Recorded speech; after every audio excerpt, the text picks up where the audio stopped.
Bismillahirrahmanirrahim. Assalamualaikum warahmatullahi wabarakatuh. Salam sehat dan salam sejahtera untuk Bapak Ibu semua. Mudah-mudahan melalui acara ini kami dari tim GCI Generasi Cerdas Indonesia diberi kesempatan oleh Dinas Pendidikan Provinsi Jakarta melalui bidang SMP. Izinkan Bapak Ibu menyingkat waktu. Jadi Bapak Ibu, kita melalui perpustakaan digital kita ingin mengenalkan yaitu ekosistem literasi sekolah. Pembelajaran apapun nanti berbasis perpustakaan digital di sekolah yang tidak merepotkan pustakawan atau kepala perpustakaan dan staf di sekolah, karena semuanya serba otomatis. Dan untuk mendukung itu semua, nanti kami akan menghibahkan perpustakaan digital kepada seluruh sekolah SMP di Jakarta. Nilai yang nanti kami berikan, konten perpustakaan digital senilai 25 juta. Nanti ada banyak ratusan judul yang Bapak Ibu bisa pilih sesuai dengan kebutuhan. Terus kemudian di perpustakaan digital tersebut berbasis website. Artinya apa? Tidak memakan memori atau RAM HP anak-anak maupun orang tua maupun guru. Seperti kita membuka detik.com, kompas.com, itu tidak membebani memori kita. Dan nanti pihak sekolah ketika menerima perpustakaan digital itu sebenarnya tidak memerlukan infrastruktur atau biaya apapun karena sudah memakai yang ada. Jadi Bapak Ibu, nanti websitenya kita berikan kepada sekolah dan namanya kita serahkan kepada sekolah untuk memberi namanya. Terus kemudian logo perpustakaannya diserahkan ke kami. Tentu nanti Bapak Ibu mengisi form supaya kami bisa mendata. Dan itu nanti semua Bapak Ibu, perpustakaannya sekali lagi melekat milik selamanya sekolah. Biaya domain, biaya hosting nanti kami yang menanggung. Jadi Bapak Ibu tinggal menerima saja. Sekali lagi Bapak Ibu, kita membangun ekosistem literasi sekolah berbasis digital. Next, Bapak Ibu, ekosistem literasi di sekolah itu menurut kami ada 4 pilar atau 4 komponen. Yang pertama adalah kepala sekolah selaku pengambil keputusan. Nanti di tangan beliau lah bagaimana perpustakaan ini bisa ada di sekolah. Terus kemudian guru nanti diharapkan semua guru mapel itu terlibat dan berpartisipasi dalam perpustakaan digital.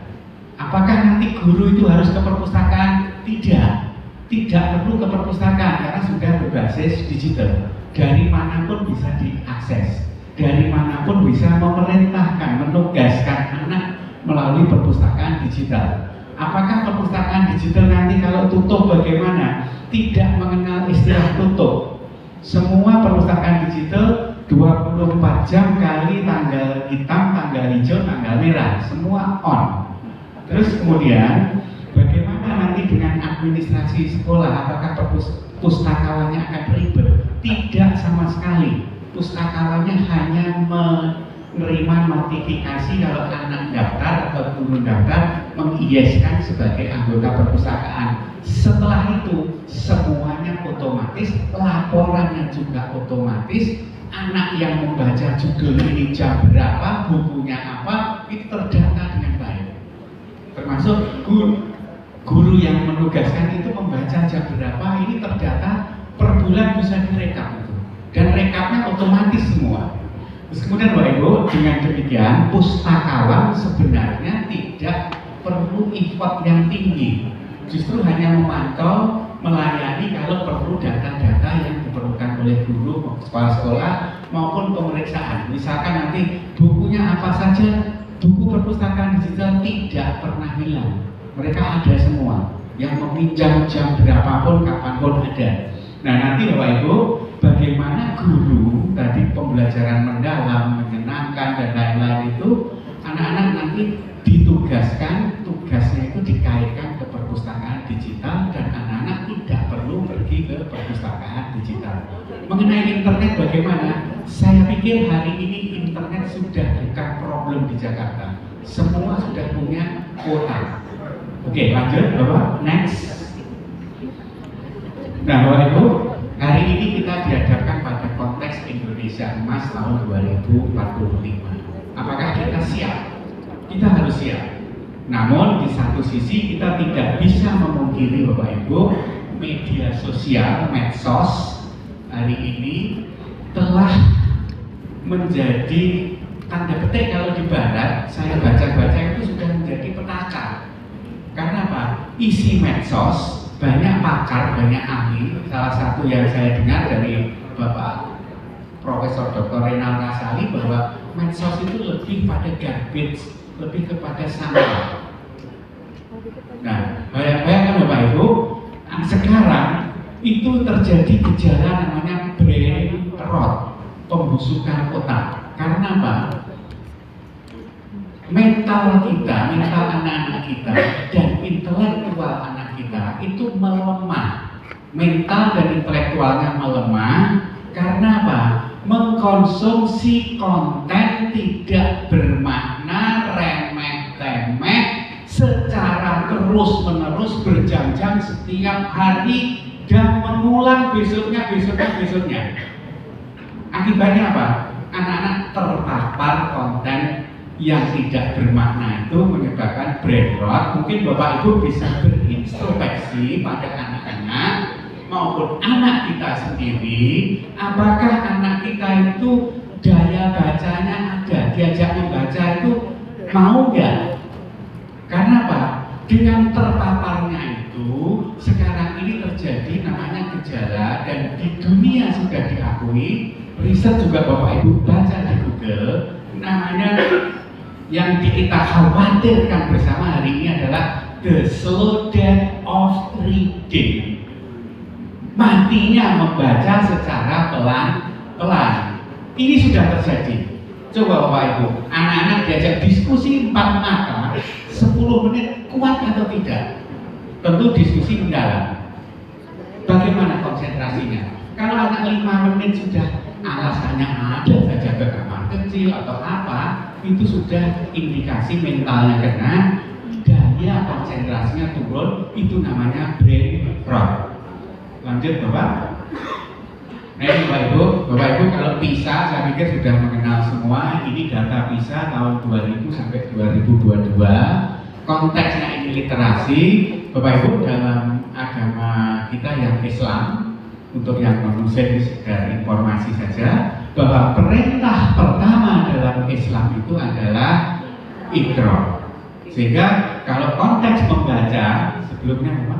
Konteks membaca, di sini kemampuan memahami bacaan anak-anak kita itu semakin hari semakin lama ada penurunan. Ini menjadi PR kita bersama. Kalau kita lihat skor membaca tahun 2022 itu di angka 359. Sementara di tahun 2371. Jadi semakin ke sini ini ada penurunan kemampuan membaca. Sehingga tadi istilah the slow death of reading ini harus kita cari cara supaya anak-anak itu minat membaca atau daya bacanya tidak turun atau tidak mati secara perlahan. Wajib kita ungkit kembali. Next Bapak. Nah Bapak Ibu, nanti dari Generasi Cerdas Indonesia, Bapak Ibu bisa foto ini, bisa scan. Ini Bapak Ibu yang sebelah kiri, sebelah sini Bapak Ibu, itu adalah contoh perpustakaan digitalnya. Semua nanti Bapak Ibu, kalau Bapak Ibu berkenan menerima CSR, bantuan, hibah, semuanya gratis, tidak ada pungutan, tidak ada biaya apapun. Dan perpustakaan itu melekat milik sekolah. Server, domain, hosting itu dari kami. Jadi Bapak Ibu sudah menerima konten. Sehingga apa? Ketika pembelajaran nanti dilaksanakan, sudah ada modal atau contohnya. Yang sebelah sana Bapak Ibu, Bapak Ibu bisa scan, bisa foto yang sebelah sana. Bapak Ibu kalau berminat menerima perpustakaan ini, nanti Bapak Ibu langsung mendaftar di sana. Terus kemudian nanti pelatihan-pelatihan kita setiap hari Rabu, itu nanti Bapak Ibu yang sudah mendaftar akan kami undang lewat Zoom, kita sosialisasi terus-menerus sampai Bapak Ibu paham tentang perpustakaan digital ini. Terus kemudian bagaimana nanti memanfaatkan perpustakaan digital ini sebagai pusat pembelajaran. Sebenarnya Bapak Ibu, pusat pembelajaran yang paling tua, yang pertama itu adalah perpustakaan. Dari perpustakaan baru muncul sekolah. Nah nanti Bapak Ibu, nanti kita ulang lagi di akhir, nanti izin next Bapak.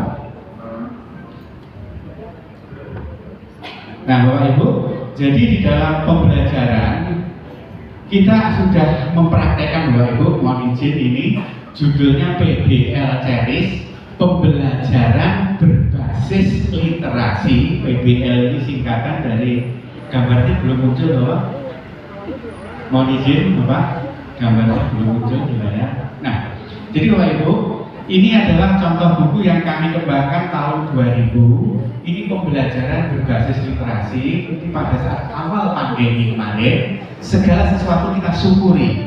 Dan alhamdulillah dengan rasa syukur awal pandemi kita sudah melahirkan konsep namanya pembelajaran berbasis literasi. Di bawahnya ini ada tulisan PBL Cherish. Nah ini Bapak Ibu, survei, nanti Bapak Ibu bisa googling, bacaan tertinggi setelah kitab suci. Jadi kalau bacaan tertinggi masih dikuasai oleh kitab suci. Setelah kitab suci adalah buku-buku cerita dan novel. Itu hampir semua orang punya minat di sana. Sehingga kami mengembangkan pembelajaran berbasis literasi PBL Cherish. Ini salah satu mata pelajaran yang kita angkat. Cherish itu cerita Islam. Jadi pembelajaran berbasis cerita Islam. Nah nanti Bapak Ibu dalam kurikulum Bapak Ibu nanti bisa diskusi lanjutan dengan kami. Tentu kalau Bapak Ibu sudah mendaftar jadi perpustakaan tadi, scan barcode tadi. Bagaimana nanti pembelajaran berbasis literasi cerita fisika, pembelajaran berbasis literasi PBL cerita biologi, cerita matematika, cerita sejarah, cerita seni dan budaya. Jadi nanti Bapak Ibu kita mencoba, sebenarnya Bapak Ibu guru ketika mengajar itu kan sebenarnya bercerita. Ceritanya itu dituangkan dalam satu tulisan. Nanti anak-anak yang menangkap itu juga bisa menuangkan dalam satu tulisan. Nah ini Bapak Ibu, cerita yang dikembangkan berasal dari, kalau K13 KIKD, satu KIKD aja dikembangkan menjadi sebuah cerita. Terus kemudian kalau kurikulum merdeka adalah CP-nya, capaian pembelajaran. Nah dalam satu CP dibuat satu cerita, dibuat satu novel. Nah ini sudah ada contohnya banyak sekali Bapak Ibu, kita punya ribuan judul tentang cerita Islami. Jadi KIKD itu dikembangkan dari berbagai sisi amat sangat luas. Kalau anak sudah mampu membuat satu cerita berbasis KIKD, secara portofolio mestinya guru bahasa Indonesia harus kasih angka 100. Kalau anak sudah mampu mengembangkan dalam sebuah cerita yang panjang. Guru matematik mapel tersebut apakah cerita fisika atau cerita sejarah atau cerita matematika atau cerita olahraga, cerita olahraga nggak bisa kita jalankan. Nah kemarin saya ketika mengisi LDKO SMA SMK, ini anak-anak kita minta untuk menceritakan itu sudah bisa dan sudah terwujud bukunya, tapi nggak saya bawa di sini. Anak-anak Jakarta sudah bercerita itu. Nah, maksud saya kembali ke sini Bapak Ibu. Selama ini nanti banyak guru yang menugaskan nanti dalam bentuk makalah. Anak yang suka nggak suka makalah harus mengumpulkan dalam bentuk makalah. Terus kemudian nanti dalam bentuk cerita video pendek. Anak yang nggak suka video juga dipaksa untuk mengumpulkan dalam bentuk video. Nah kembali Bapak Ibu, saya ingat namanya Howard Gardner, bahwa manusia, anak, intinya tidak ada anak yang bodoh. sekali lagi menurut Howard Gardner, sejatinya tidak ada anak yang bodoh. Yang ada adalah kita, orang tua, guru, belum menemukan potensi anak tersebut. Karena apa? Setiap anak itu pasti punya keunikan yang menonjol 2 atau 3. Sehingga Bapak Ibu, melalui perpustakaan digital ini nanti kita harapkan guru fisika, matematika, sejarah menugaskan kepada anak dikaitkan ke perpustakaan, karena perpustakaan online digital itu on 24 jam. Ketika tugas diberikan, anak yang mengakses buku itu terdata jam berapa dia pinjam, dia membaca berapa lama, itu terlihat di sana. Yang tidak meminjam juga nggak muncul di sana. Sehingga Bapak Ibu guru nanti bisa lihat, oh anak si Alif bangun jam 2 malam pinjam di perpustakaan, dia baca 3 jam. Sehingga wajar kalau dia menghasilkan tugas itu. Tapi kalau ada anak yang ke perpustakaan pinjam tapi membaca buka bukunya hanya 1 menit, ini menjadi tanda tanya kalau anak bisa menjawab itu. Apalagi anak yang tidak terdaftar, tidak meminjam buku. Jadi dari situ Bapak Ibu bisa melihat, memantau, nanti kita datanya ke perpustakaan. Siapa yang pinjam atas tugas mapel ini? Nah Bapak Ibu, saya membayangkan kalau nanti 1 mapel dalam 1 bulan memberikan penugasan kepada anak 1 kali aja, maka anak itu HP-nya, sekali lagi, maka anak itu HP-nya akan dipakai untuk mengakses ke perpustakaan. Kalau 1 HP, 1 mapel itu mengakses ke perpustakaan 2 jam saja, maka 1 mapel, kalau ada 12 mapel di SMP, maka akan ada 24 jam. 24 jam HP anak ini mau gak mau kita paksa dan kita intervensi untuk mengerjakan tugas yang dikaitkan dengan perpustakaan. Sehingga Bapak Ibu, dalam 1 bulan tanpa kita sadari kita sudah mengintervensi penggunaan HP anak 24 jam dalam 1 bulan, dan itu nyata, real, dan anak ada di sana. Dengan demikian Bapak Ibu, Brainrot akan kita kikis secara perlahan, minat baca kita naikkan, terus kemudian Indonesia Emas kita sambut. Dan Bapak Ibu, penugasan kepada anak menurut kami berbasis pada Howard Gardner, setiap anak punya keunikan masing-masing. Maka umpama tugas itu yang penting adalah tugasnya, diberi tugas. Mengenai outputnya, kalau anak itu suka TikTok, ya biarkan dia menjawabnya dengan capcutnya itu. Kalau anak suka penelitian, ya biarkan anak menjawabnya dengan cara makalah. Kalau anak suka menggambar, biarkan menjawabnya dengan diagram. Apakah diagram batang, dia gambar dengan cara itu. Sehingga Bapak Ibu, kalau anak yang suka membuat lagu, tidak apa-apa, fisika disampaikan dengan cara lagu, bahwa lagu yang dia bikin adalah lagu tentang fisika. Demikian juga anak-anak yang suka bikin podcast atau video, maka anak-anak menjawabnya kita bebaskan sesuai dengan minat potensinya. Yang penting adalah tugas yang kita berikan, kontennya dia paham. Mengenai outputnya, kita serahkan kepada mereka. Bapak Ibu guru nggak menguasai makalah, nggak menguasai capcut, nggak menguasai ini, nanti tanya di AI. Nah AI itu Bapak Ibu, hari ini AI itu Bapak Ibu sudah menjadi mungkin sajian pembelajaran kita, mungkin lebih hebat disajikan oleh AI. Dan mungkin anak-anak juga sudah belajarnya ke AI. AI belum selesai, hari ini sudah muncul lagi AGI. AGI yaitu rangkuman pikiran manusia, itu hampir semuanya sudah diserap oleh AI. Dan serapan dari AI itu sekarang sudah mau disimpulkan, dipikirkan dengan nalar emosional, semuanya itu sudah ada punyanya AGI. Jadi nanti keputusannya sudah seperti keputusan manusia. Nah ini Bapak Ibu, kita bebaskan anak untuk menjawab tugas-tugas itu melalui perpustakaan digital. Boleh Bapak sebelumnya yang barcode. Nah ini Bapak Ibu, ada barcode ini, silahkan Bapak Ibu kalau berkenan menerima hibah perpustakaan ini, Bapak Ibu langsung daftar yang pendaftaran digital perpustakaan GCI. Nanti Bapak Ibu scan, Bapak Ibu isi, nanti data akan kami terima, terus kemudian kami konfirmasi ke Bapak Ibu untuk mewujudkan perpustakaan digital itu. Bagaimana nanti perpustakaan digital ini bisa dimaksimalkan? Nanti kami siap untuk mendampingi Bapak Ibu sekalian.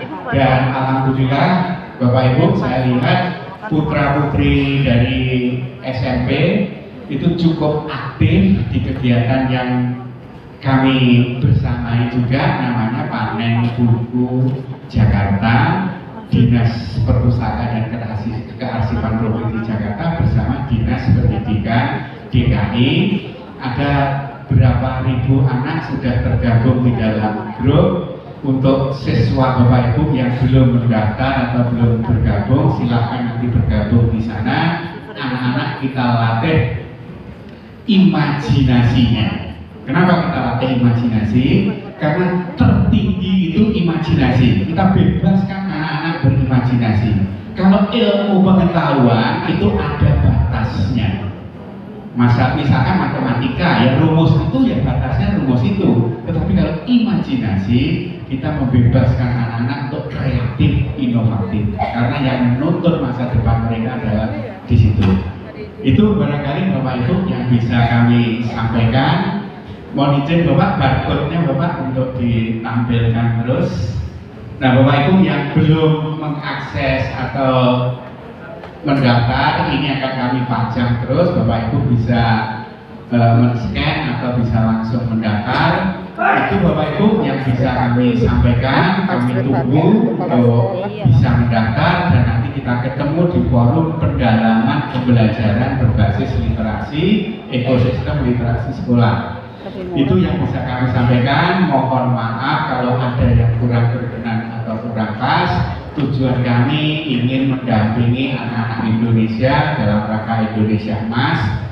Anak-anak bisa di zamannya, syukur-syukur anak-anak mampu melampaui zamannya. Itu yang bisa kami sampaikan. Terima kasih. Mohon maaf, saya kembalikan ke MC. Terima kasih. Assalamualaikum warahmatullahi wabarakatuh. Waalaikumsalam warahmatullahi wabarakatuh. Baik Pak, untuk barcode sudah kami kirimkan di grup wakil kurikulum DKI Pak dari hari Selasa yang lalu. Gitu ya. Acara selanjutnya yaitu sambutan penutupan yang akan